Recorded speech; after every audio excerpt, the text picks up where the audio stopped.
Hey everyone, we are back. Arnaud Rotara from the New ABC for our weekly show. And this week we will discuss what difficulty have you experienced in taking initiatives. Well, we took many initiatives this week. We will go deeper on that in a few minutes. But let's start with what does it mean taking initiative, Arnaud? Well, what it means is that you don't wait for somebody else to do something. Simple as that, yeah. And that you're not like, I hope this person does this or I hope this person does that, but that you just take action yourself and you do it, and instead of waiting for someone telling you what to do. Sometimes you need to, it's not easy sometimes, and yeah. Because again, we're not taught to do that. And number two, there might be some resistance because you might have some fear or anxiety of doing that. For instance, or you might be nervous, or you might be like, oh, I don't know I can do that, or I don't know whether it will work. For instance, this week I was at a meeting where Mike, our new friend, told about his story about setting up several startups in the UK, but there was also an investor there, and I knew that he was an investor and wanted to talk to him. So he wanted to move away, and I kind of ran to him and I said, "Hey, I want to talk to you." But your first impression is like, maybe find a better moment. So it's like you're because, well, it's kind of a nervous thing. So you're like, well, shall I do it now? Shall I do it at another moment? But I had to make a decision in a split second. Like, I have to grab the guy now because maybe he's gone. Yeah, that's it. Yeah. And again, if I don't take initiative, nothing happens. So I was like, although I was a bit nervous or a bit like, okay, am I ready? Can I do that? Can I talk to the guy? And I'm like, well, let's just do it. Yeah. So I had to overcome my, fear. Well, it's not really fear, but the kind of anxiety or whatever. And so I ran to the guy. I pulled his arm and said, "Hey, can I talk with you?" So that is what happened. But it's only by taking initiative that things start to happen. But most of the time, it is not easy. Yeah? It's much easier to just sit and wait. But things start to happen when you take initiative. Yeah, absolutely. Yeah, do it. Otherwise, you won't know. That's it. It's okay to fail too, as you were talking about failures and just about being proactive within your team, with your prospect, customers, partners, whatever you want. Truly learning by doing, as we share a lot. So these days, if you wait, you won't see anything. It's true for online thing. It's true for face-to-face. So it's just about that, I would say. Yeah, but it takes time. Yeah. That is the whole shift which needs to happen. We talk a lot in ABC about this shift, and it is not a small shift. It's really quite a big shift from where we are learning to be reactive, to wait, to be passive, to take initiative, and that feels awkward in the beginning, and it's make you nervous, or might create some fear, or maybe you start procrastinating because of that. But there is just no other way. It's just start doing it, and I would say all of the time it just works. So it's what can happen? That's it. Yeah.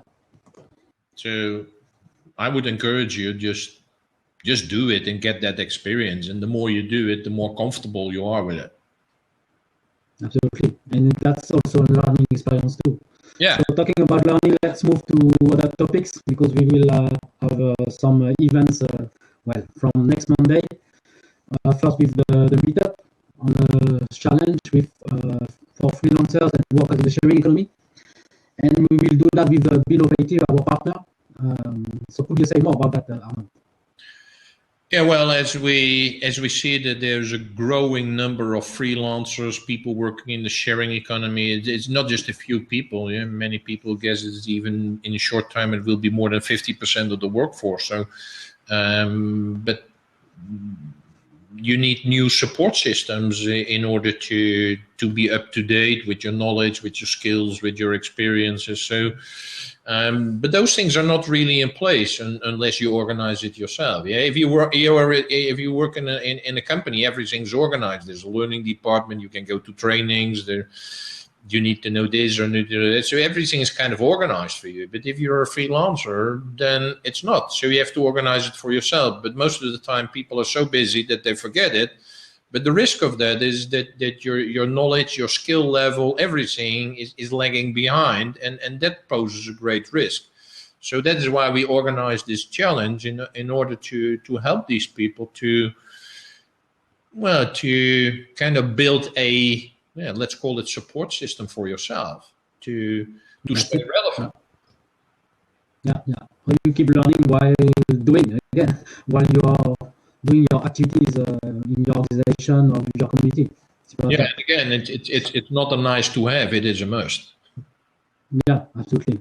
Again, love for lifelong learning. How you keep doing that, and how you adapt to that. So we have also next webinar next week on Saturday at 10:30 a.m. CT with Oscar from the Life Skills Lab. He's based in London. He's doing great work around how you can define your own purpose in life and work. And he will share his own life story. So be part of this webinar.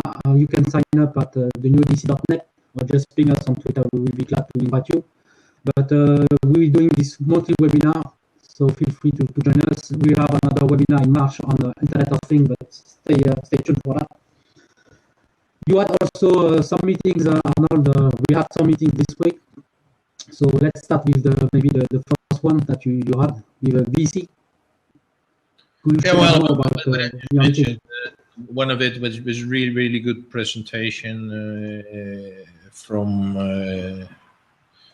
about a different perspective around running startups and more aligning startup with who you are as a person rather than trying to do things which totally don't fit with who you are.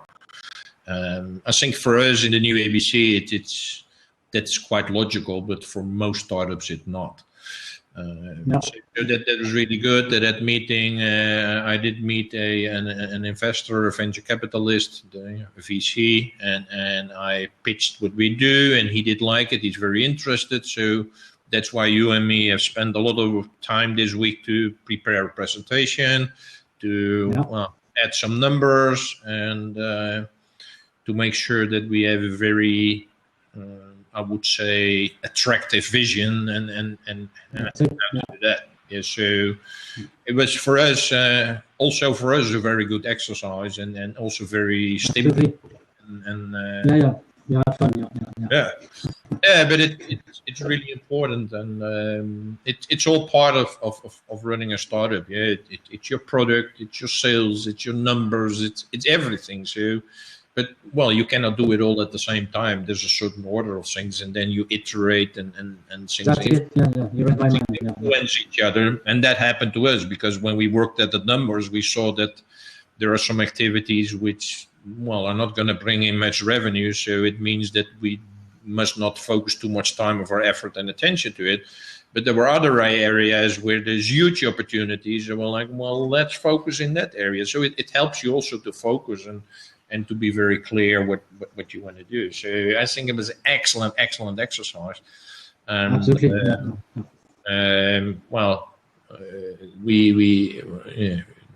What we want to do is to create the new ABC co-living and learning centers all over the world, which are really physical locations where we bring young people together, where they kind of in a pressure cooker environment where we enable them to learn the new skills which are needed today.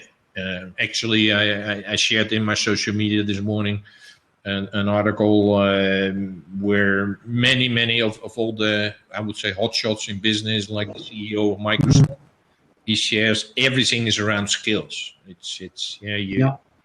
You compete around skills. You don't compete around knowledge, because knowledge, like a friend of ours in Vietnam said, knowledge is just using Mr. Google. So, that's it. so knowledge becomes easy. So it is really around how you apply it, what you do it. So it's skills, and even continuously new skills are needed. And how do you keep yourself updated? Yeah, and that is really, really extremely crucial. So that is what we want to do: is create centers where people can learn entrepreneurial skills, obviously life skills, and professional skills, and let them experience that in a kind of a pressure cooker environment, and which we think should be totally replacing most of the universities, because, well, that's not going to bring you much benefit. Unless you're studying something very, very particular, like medicine or some kind of a language or whatever. But if you really want to make sure you equip yourself with the right skills, with the right attitude, with the right mindset to be able to join the workforce or build your own business, it's crucial that you focus on skills. Yeah, absolutely. Skills and traits or characters. So it means that you need to upskill yourself, and we are working around that with people in Africa, well, actually Northeast and exploring North Africa, because we are discussing with, for instance, the Tinapanda Institute. But what we are trying to do is to help students and workers here in this part of the world to upskill again themselves, because they need those skills that you say is not just one of this type of skill, but through many activities. It could be through content, but also through webinars or any other learning program. That part of that would be an upskilling program that we're trying to create. You also met someone in India who is running a life skill meetup. Well, actually, it was part of your strengths, Rotana, which is clearly researching, and you did find that there was a person who is running life skill meetups in Mumbai, in India. So I contacted that person. I had a very nice call with him, and he is now, well, exploring ways how we can introduce mainly our upskilling programs in India. So he will get back to me very soon. So that's very exciting, because it's one of the most important markets for us, because that's where millions of young people are graduating and waiting to get paid work in a meaningful way. So we see huge potential there for our upskilling programs. So really excited to work with Abhimanyu, and we're looking forward to this collaboration. Absolutely. And there is also other part of the world that in our radar too. If you would like to just co-create upskilling program, we are open to do that. Just ping us on Twitter at the New ABC again, or just check out our website, newabc.net. Is there something else that we need to discuss on? Well, a minor update on the fuck up nights, which I discussed last week. We had a very nice conversation with Yannick, their operations guy. So he clarified a lot. So now we're trying to build a team of a few folks who really want to work on this, because it's a monthly event, and there's obviously events don't happen by itself. It requires work and preparation. So we're now trying to build up a team, but already get some very positive responses. So I'm quite confident that we'll make this work. So that is really exciting as well. Absolutely, yeah. That's how we bundle forces. So that's it for this week. We see you again next week, same time, and have a great weekend. Okay, bye.